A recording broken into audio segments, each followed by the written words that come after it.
Welcome to Becoming Parents Podcast. I'm your host, Jennifer Campbell. I'm a doula in Washoe County, Nevada, a Medicaid provider, a lactation educator, childbirth educator, and mom of 18. You can find me and connect on doulainreno.com. Remember, give a shout out to those who are brave enough to share their stories with us on how they have become parents. Let's dive in. Welcome to Becoming Parents. I'm the host, Jennifer Campbell. Today I'm here with Suzzie Vehrs. How are you today? Oh, I'm doing great. We finally have sun here in Seattle, which never happened. So I'm super excited about it. Still cold though, even though the rest of the world is burning. I'm in a We are. sweater. Yes, it's like 85 here right now. I don't have AC on. I'm dying. I don't want to turn it on because it's so loud. That's really funny. When we lived in Alaska and we were planning on moving, and we had it narrowed down to Reno and Squim.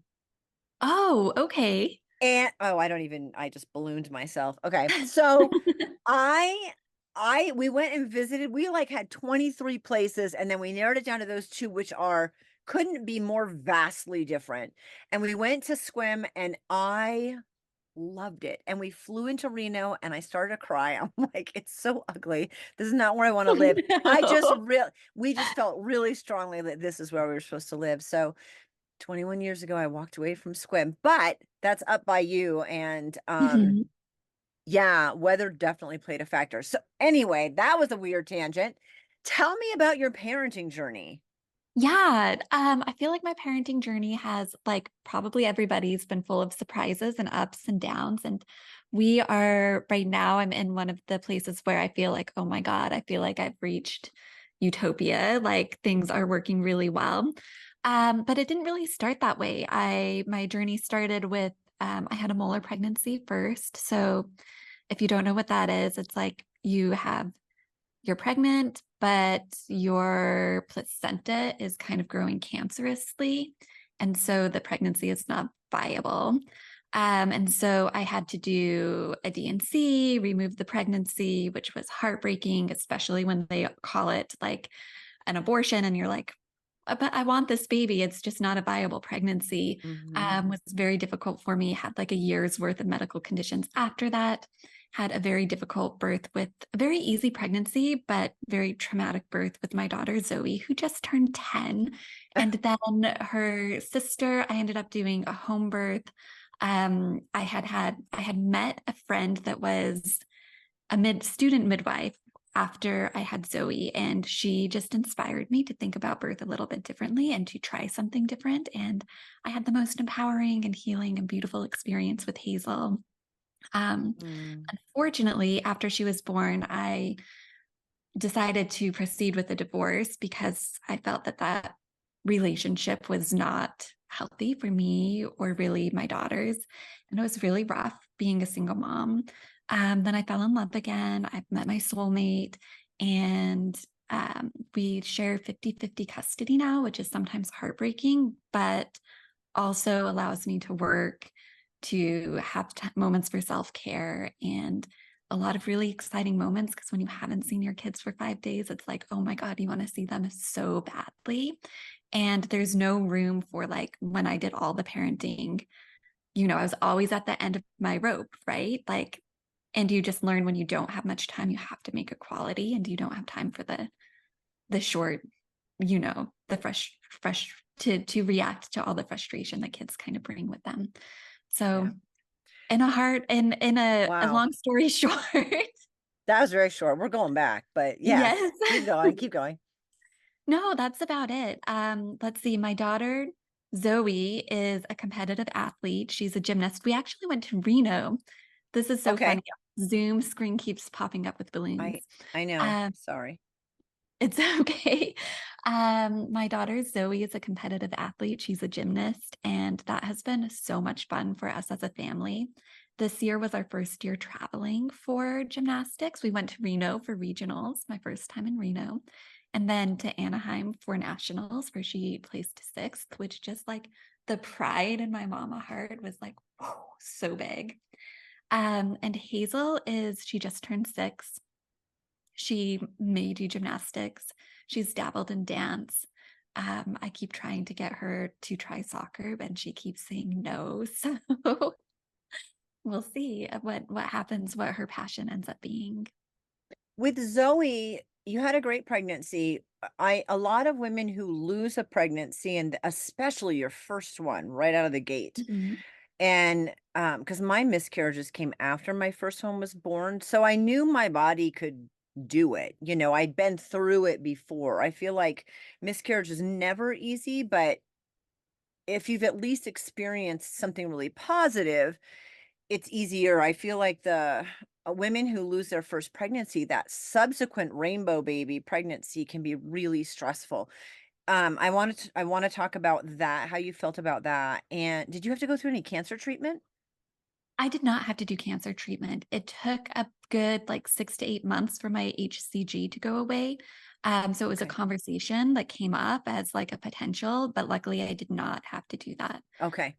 And then her birth was traumatic, so I'd love you to take us through that compared to Hazel being a home birth.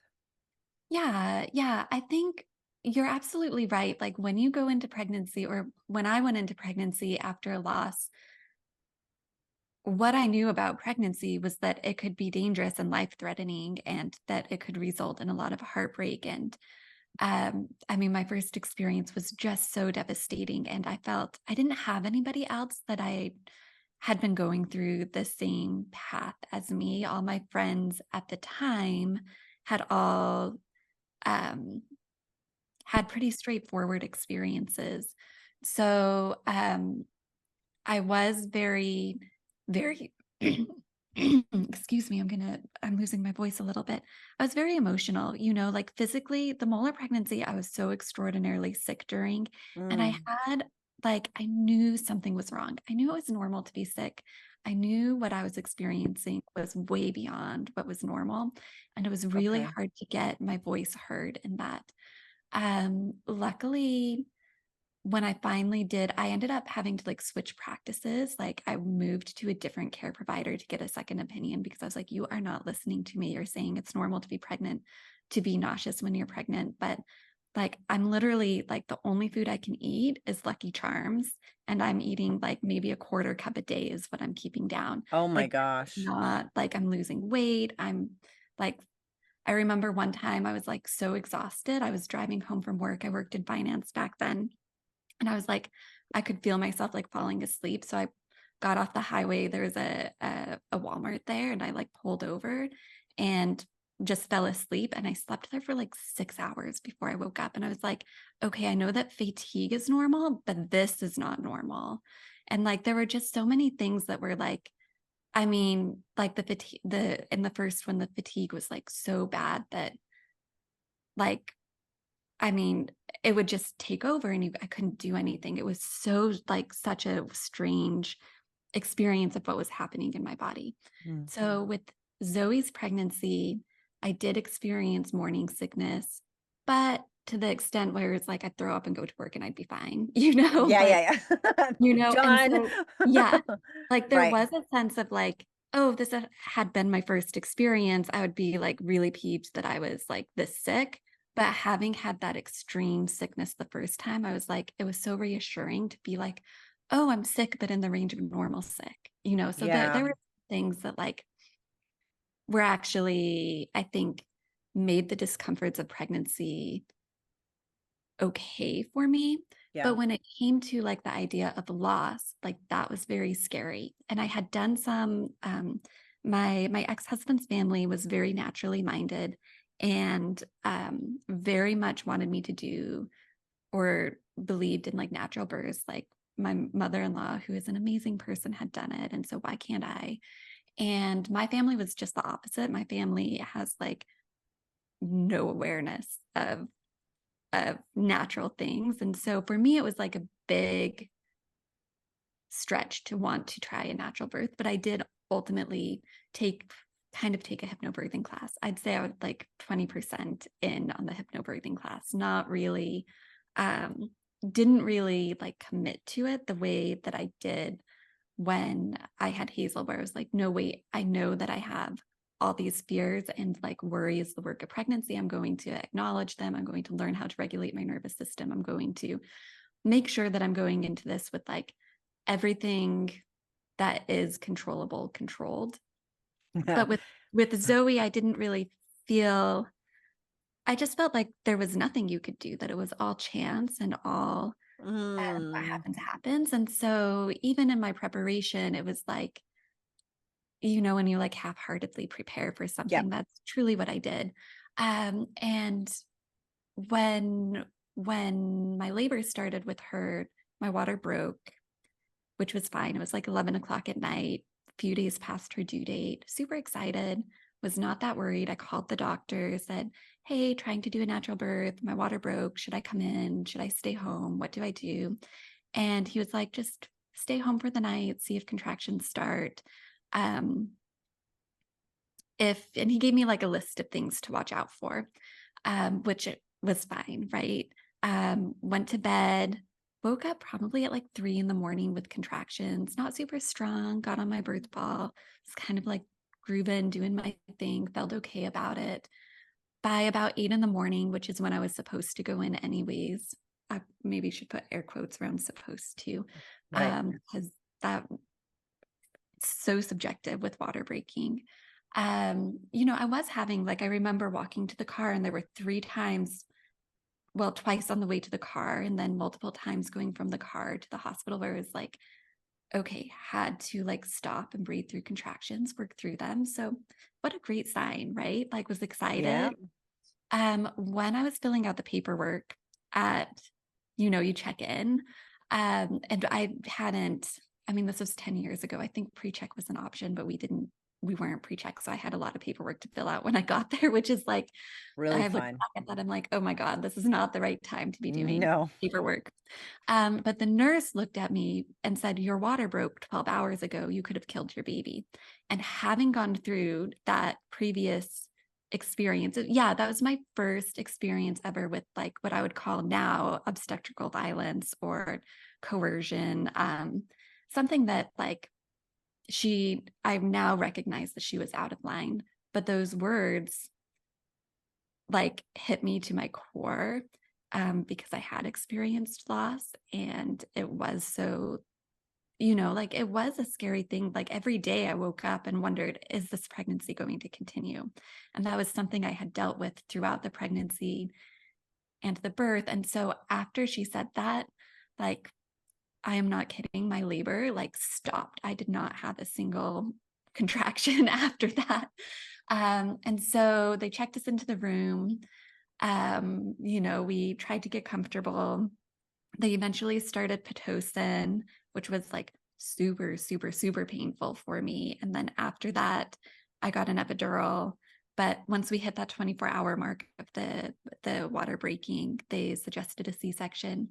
I guess Zoe's heart rate had been going down a little bit in retrospect. Like now I know so much about Pitocin, and I know so much. I like really wish I could like pull my chart and look at it and see like what really Mm. was going on. Like how high was that Pitocin? Because it was really painful.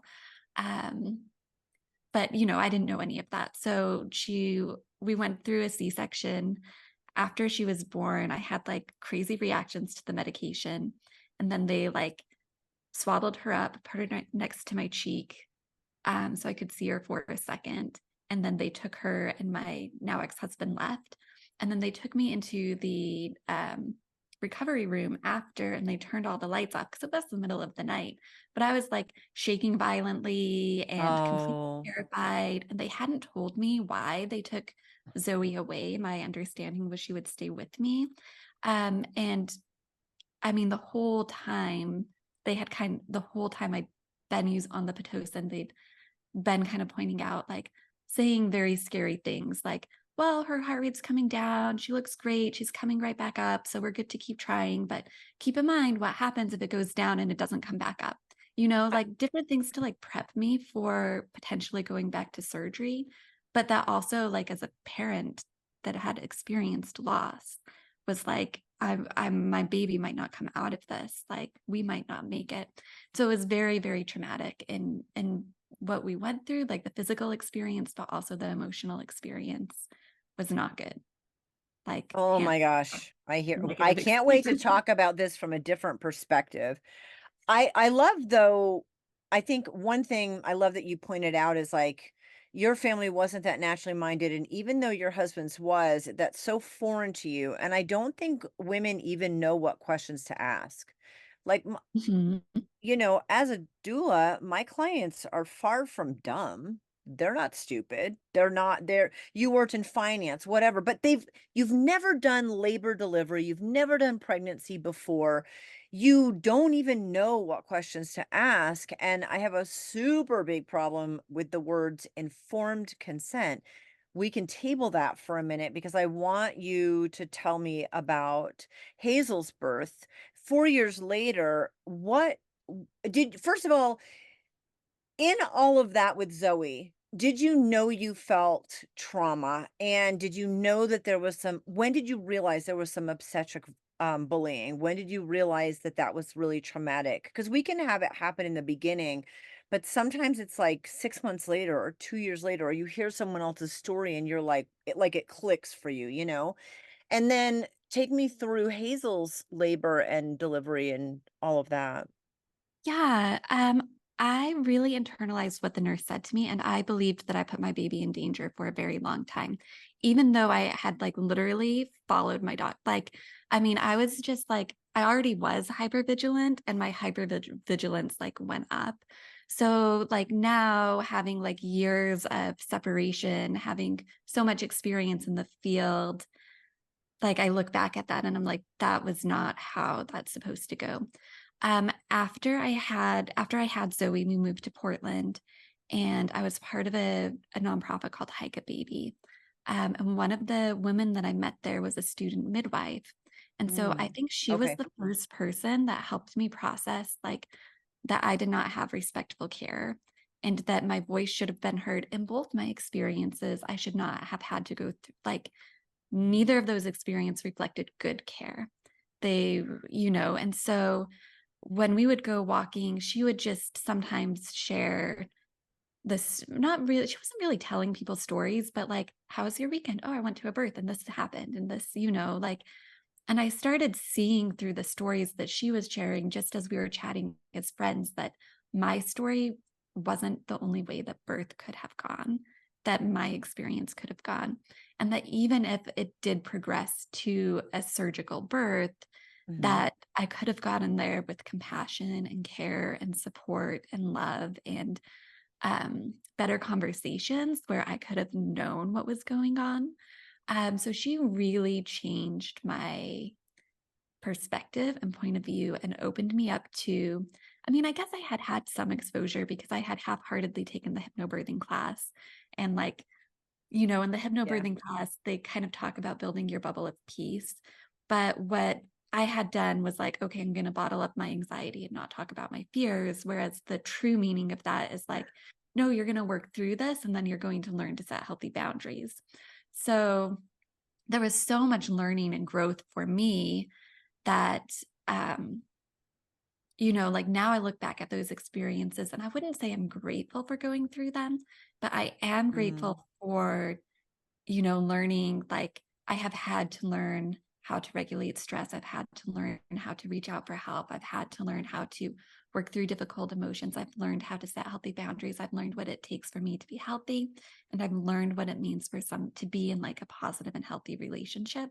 And I've learned how to say no to things that aren't, which I am grateful for that knowledge I have now. And if I had to go through that to get here, then I'm in a much better place than I used to be. So that yeah, was my journey. I agree, and yet still, doesn't have to be. I feel like it's a difference between like gently learning or learning naturally over time and like hammering a nail. Like, Yeah. do you have to Yeah. do everything like you're hammering a nail? And that's the thing that's like, I get what you're saying. I mean, my third miscarriage was absolutely awful.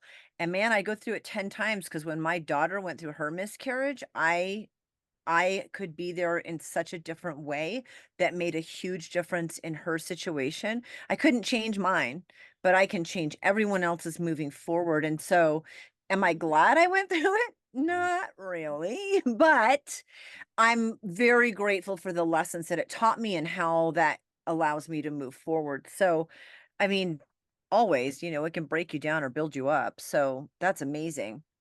Yeah. You're in Portland in the hiking group with the midwife student, and eventually you get pregnant with Hazel.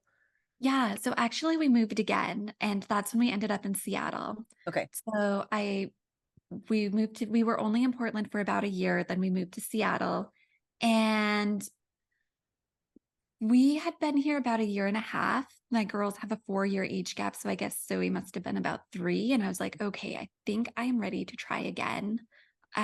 Got pregnant pretty easily, which is such a gift. I know so many people go through so much just to get to that point. Mhm. And I did things a lot differently when I had already kind of decided I wanted to try for an out of hospital birth um, for my VBAC.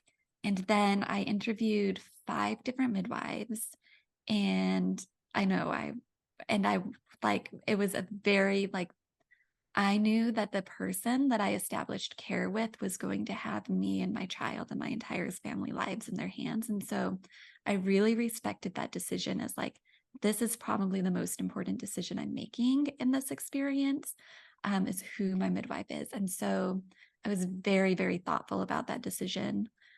And I found like when I connected with my midwife, I knew immediately I was like, "You're the person for me." Like, I walked into Mhm. her office and she had her stats on the wall, like on this chalkboard. And I was like, "Okay, so you've already answered like my first like outcome is Uh, extraordinarily important to me. And you answered it before right. I even like said hello." And she was so amazing too. Most of our prenatals were about an hour, and she was so thoughtful in helping me explore she asked me so many questions about my past experience, and she was almost like a midwife slash therapist slash childbirth educator.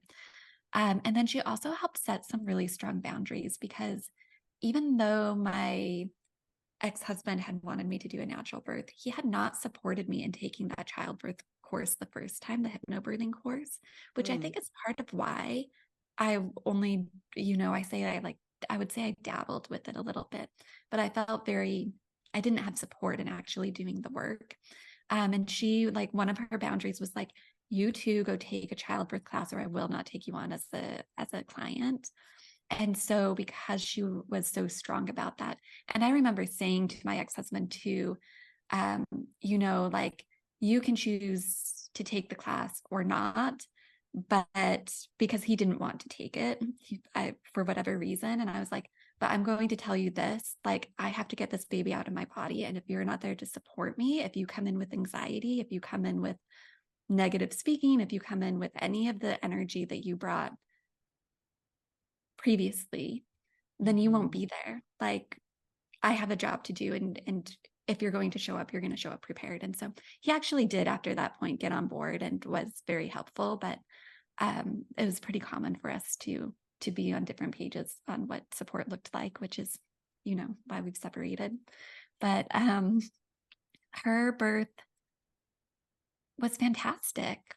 I um my mom had come out to help when I was about she came out at 40 weeks and like 5 days or something like that at the end of the 40th week because I figured I'd most likely have my baby by then and I was wrong.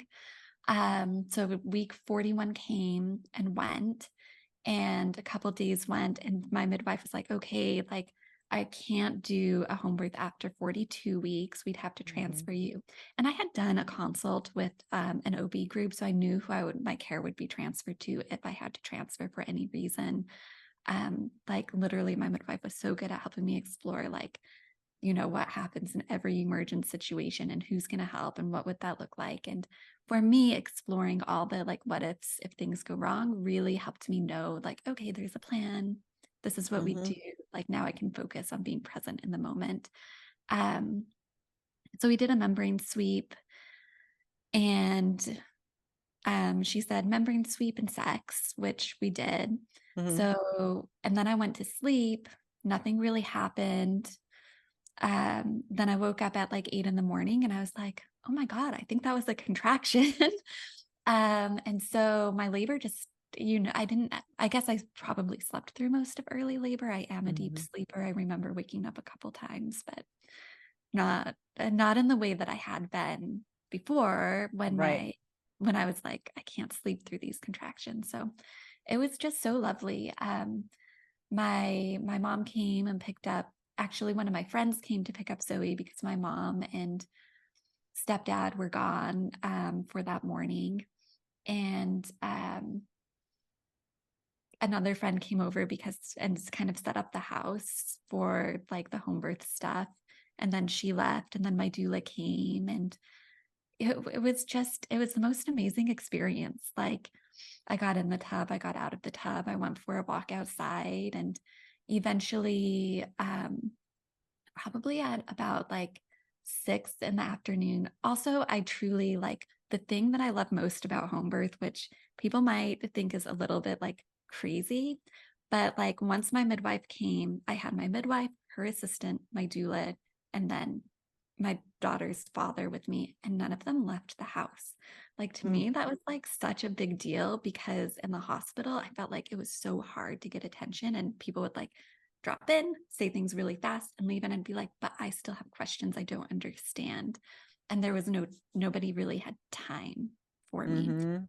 This is great. Like, I am just basking and everybody having all the time in the world because I am the only one that is like has their attention right now.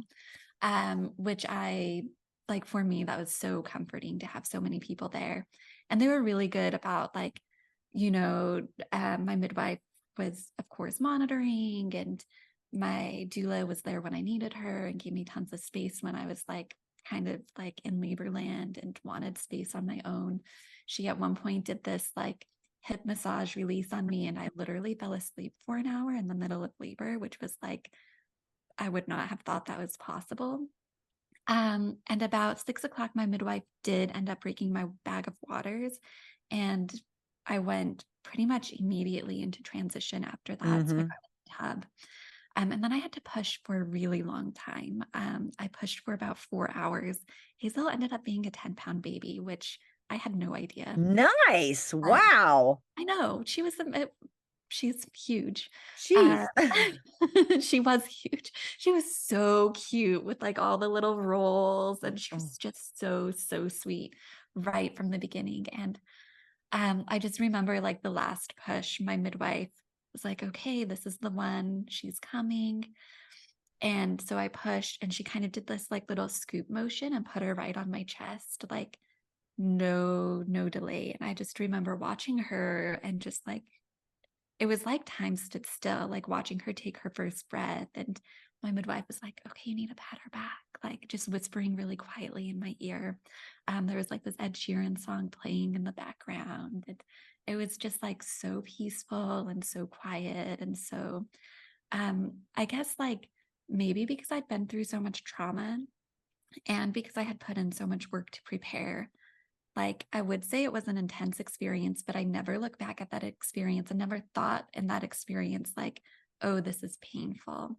So Mm. to me, it was like very peaceful and calm the whole way through. And I wouldn't say it was easy. There were definitely moments where I was like, I don't know if I can do this. This is getting really hard. Like, but more in the same sense of like, when I'm on a run, I have doubts if I'm going to do Mhm. it, or if I'm like, like, where's that finish line? I really wish I knew where that was. But it was lovely. So, but also like it was only 12 hours, had a baby, started around 8, had a baby. I can't remember what time it was. I think it was around 10. Yeah. So, I love that. That launched you in a different direction, which is interesting because a lot of women who go through their first birth and have a traumatic time want to make it different for other women. Like, this was traumatic. It should never happen. I'm going to become a doula and make a difference. Your story is not that way. So, take us into your entrepreneurial journey. yeah, it's not that different. I didn't talk about my doula too much, but I did have a doula for Hazel's birth. So I had worked in finance until I had Zoe. Then I stayed home for a while. Then I nannied for a year. And I I really am not cut out to be a stay-at-home parent. Maybe that, or we didn't have the resources for me to stay-at-home parent the way that I would like to. Mm, Uh, so I knew I had to go back to work. I also, before Hazel was born, my husband and I had been in therapy and things had kind of gotten better, but I feel like we never really addressed like root causes of things. And so after Hazel was born, it became quite clear to me pretty quickly that like things needed to change and they needed to change quickly, or else like structurally our family wasn't going to be able to make it, financially, emotionally. um we were not compatible, and um so I knew I needed to go back to work. I wanted to go back to work. I wasn't sure about going back to finance because I had enjoyed that career, but I really felt like a spark had been lit in me where I wanted to help women have that safer experience that I had. Like I knew it mm, was a possibility. I knew that it existed. And not that I wanted to push everyone into the same experience that I had, but like the more like to be have your voice heard, to know what your options are, to be able to explore your possibilities, to be told, like I really, really dreamed of a place where, so often when you Google things or when you're talking to your doctor, it's like opinions and you ask for like, can you give me the numbers on that? Like I'm from I came from finance and studying economics. I'm like, to me, it really matters. Like, is this a 1 in 10,000 thing? Is this a 1 in 1,000 thing? Is this a 1 in 100 thing? Like, mm. be told risks and benefits like that is like really, to me, like I just really dreamed of a place where there was, you could look up information like that. And Yeah. conversations that could be, my midwife was so great in talking, when we talked about things like uterine rupture, like this is what it means for something to be 1 in 100, 1 in 200. Like how, like, let's explore what it feels like if you're the one and what it feels like if you're one of the other people that this won't ever affect. And so um, I did go back to, or did do my doula training because of the experiences that I had. Yeah. Um, and I really love what I do. I'd love I you to love my share that mom with so me much. because I don't know how different things are. We do the same thing. This is so Yeah, exciting. But I don't know how different it is between here and Washington. So I'd love to hear kind of what you do with clients and how you've built that business and if you work with specific niches within doula work. Yeah, tell me about that. I love ending on a happy note. So I definitely want to end talking about your work with other women and how much we make a huge difference in birth. So, yeah. Um, I initially had thought that I would kind of specialize in natural births, home births, which I love. It's so special. But actually, the place where I find like the most joy and the most purpose is when I'm with high risk moms in the middle of the hospital. So, I love it. um, Yep. like I was recently with a mom that had to do an induction and it was like a 3-day process. And, Mhm.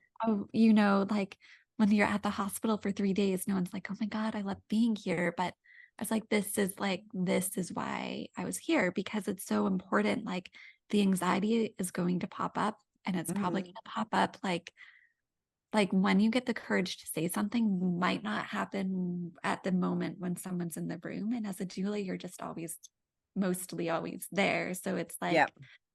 and it's so funny, like somebody will look like they're asleep. I feel like this happens all the time. Like somebody has their eyes closed, sitting around with their epidural, and they pop their eyes open and they're like really serious. And they ask you a question, and you're like, oh my God, I'm so glad you finally asked.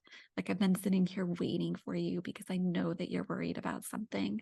Right. And I love being able to fill in like the context. And, I don't always have the right answers. I'm not the one that makes the medical decisions, but Yeah. be able to facilitate those conversations away from like, you have to do this because of X to like, let's talk about what your situation is and help you understand the good, the bad, find some encouragement in it, and Mhm. make decisions that feel aligned and that are based on logic instead of fear. I really, really, I think that's probably the most rewarding to me is to, for moms that are in those like scarier situations, to be able to help them find solid ground in those moments Yeah. and find the courage to like move through their story, whatever it is.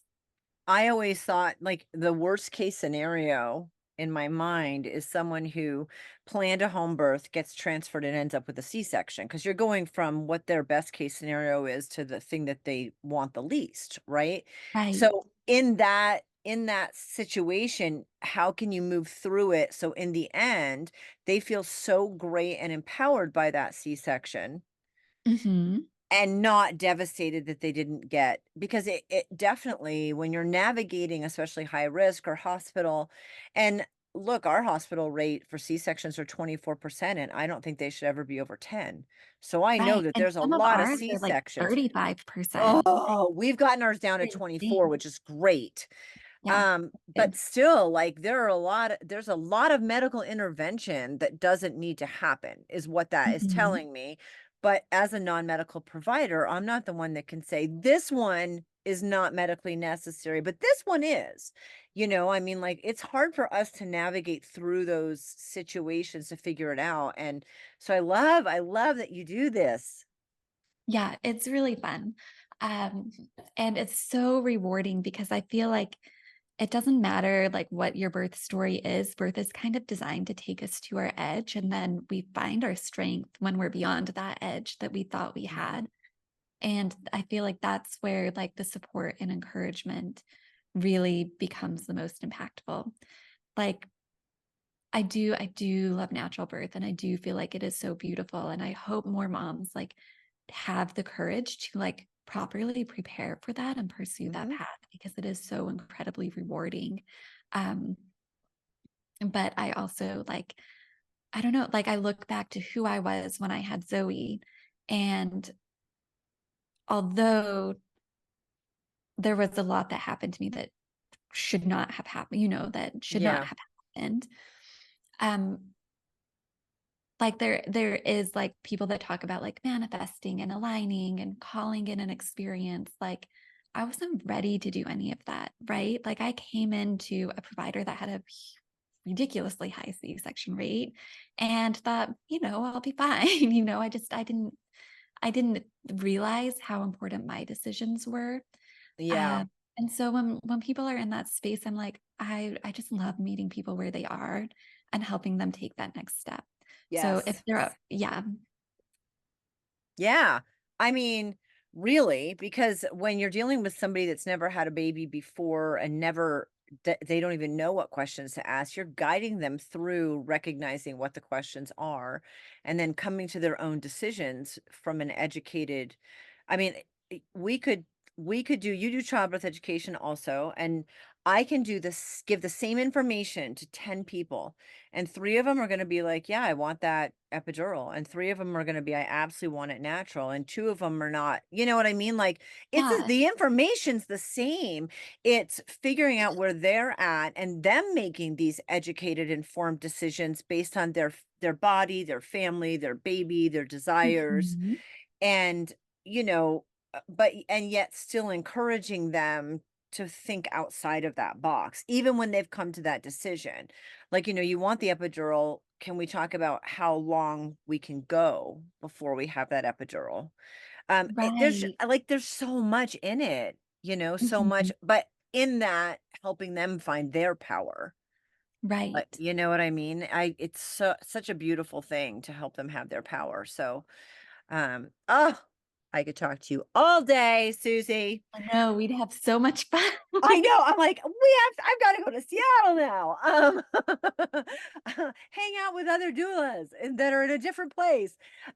What advice would you give to someone who's struggling in that post C-section or post obstetrical bullying or trauma, what was the what's something that really helped you the most to get through that? And I think that's a great place to end because there are a lot of women that are trying to struggle through this. Yeah.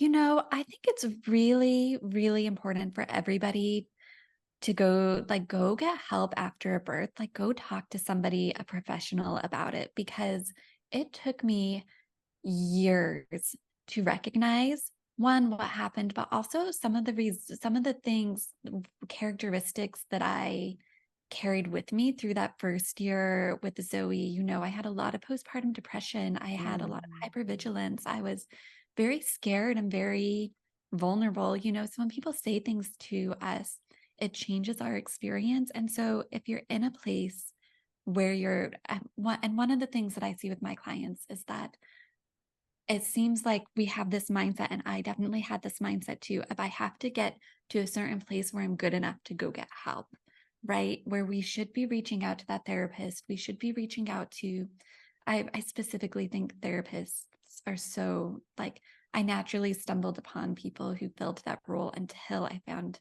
got the courage to go see a therapist. But like, don't struggle on your own, because some of those things you may not be able to see until someone walks you through, like until you start Yeah. talking about the experience again and you start reflecting back and you start seeing like that was inappropriate. And I see a lot of compassionate care. Like I see a lot of really good care. I don't want people to think like it's always like that, but it is sometimes like that. Mhm. And especially the busier a hospital is, or the more they need you to follow what they say without questioning, because they're either so busy or so, like it's much easier to use very coercive statements than it is to sit there and take the time to really help a person make their own informed choice. Um, and so go get help, I guess is what I Mhm. would say, because you might be like me, that comes out of it thinking something's wrong with you, and then realizing it was never you, it was all the things around you. Susie, thank you so much. I appreciate you. I love you sharing your story. Thank you for being on. Thank you so much for having me. You are doing really important work here.